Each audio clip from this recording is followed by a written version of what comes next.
The Tennessee Department of Children's Services, Sextortion. Sextortion happens to both teen boys, teen girls.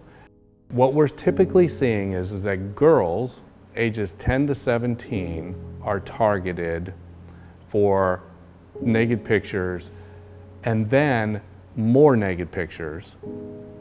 Or I will send your friends and family these pictures that you have already sent to me. My name's Joe Laramie. I'm a retired police lieutenant from Glendale, Missouri. I spent the last 9 years of my law enforcement career as the commander of the Missouri Internet Crimes Against Children Task Force. Sextortion is a crime where an offender obtains an image, either a sexted or nude image, some kind of a compromised image from a victim, from a sender, and then they use that image to extort or blackmail either further material, further child sexual abuse material, whether that's other videos, worse pictures, or now a more recent trend is sextortion for money, financial gain. I'm Dennis Fetting. I'm a special agent with the Department of Homeland Security and specifically Homeland Security Investigations. I investigate crimes against children online and then also hands-on physical abuse of children that stems from online activity.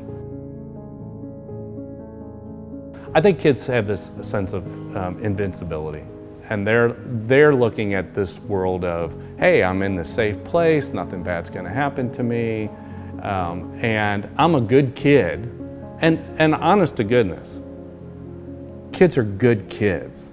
I think a lot of people feel like they live in a bubble that's sheltered, and so they're shocked to find out when someone has reached out across the internet, social media, online gaming, into their home and done something to their child. In the United States, some of the ICAC task forces have reported children as young as 5 sending naked pictures of themselves. I can tell you that 5-year-old didn't get up that morning and think, I'm going to take a naked picture of myself and send it to somebody. Boys, what we're seeing typically is 14 to 17-year-olds. They get this message from this really good-looking girl. She sends them naked pictures and says, see, I've sent you, now you send to me.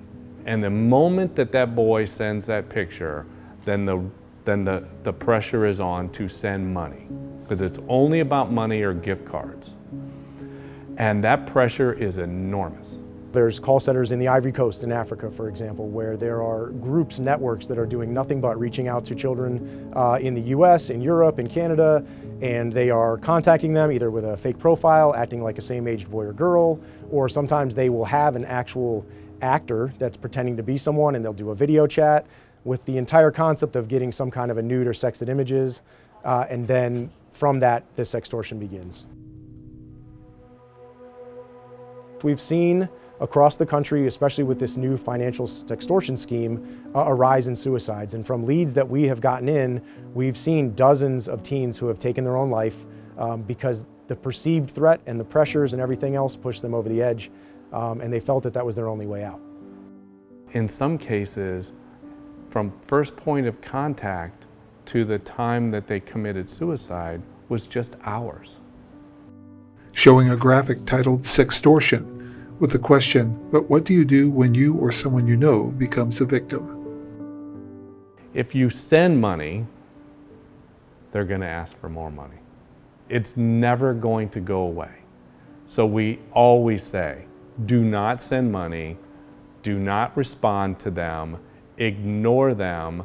You should notify your local police, you should notify the FBI or Homeland Security investigations, some local law enforcement. If you're not satisfied with the response that you're getting from one agency, you can call another agency and let them know.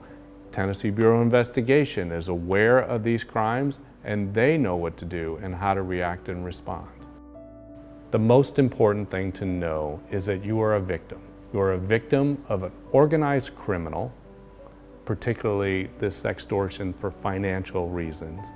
That organized criminal and their organized crime group are really good at what they do. And you've been tricked and duped, and that's going to be okay for you. With the financial crime groups, what we see is that if you don't pay and you block and you just disassociate, oftentimes they just go away because they're just going to move on to the next easy target. Keeping a level head, realizing it is not the end of the world, that you don't have to take, if you're a child or you're an adult, that you do not need to take your own life, that there are resources both for mental health and on the law enforcement side to work these cases. Keep that in mind. And then block, don't contact, contact law enforcement. So don't contact an offender, but contact law enforcement or someone that can help, and then let the professionals take over. Showing a graphic titled Sextortion. The graphic says most kids have a smartphone. What do we do to proactively prevent one of our kids from becoming a victim of sextortion? Well, I would always like to do the driving lesson. Expectations. These are the rules. This is what I expect. I have taught you the rules of the road. I have taught you how to make this thing go forward and backwards, how to work it, but I'm now telling you what our family values are and what we expect as parents for your use of this device. And then, every time we talk about this device, we're going to have these conversations again. We need to know where our kids are. Where are you going, who are you going with, and what time are you coming home? Apply that to the technology. Where are you going online? Who are you going with online? Who are you talking to? And how long are you going to be online? I always do believe that no app should ever be downloaded onto your child's phone that you don't know about.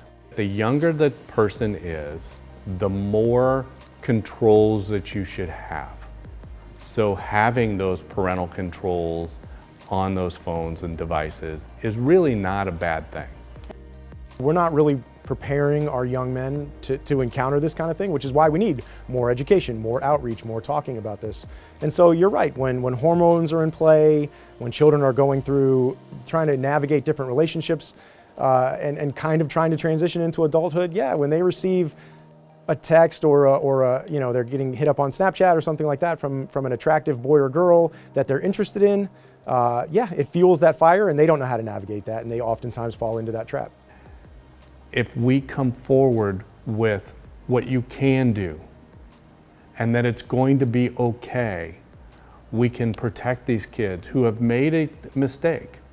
And I always say, think in terms of that child who's come forward and said, I did this and I need help.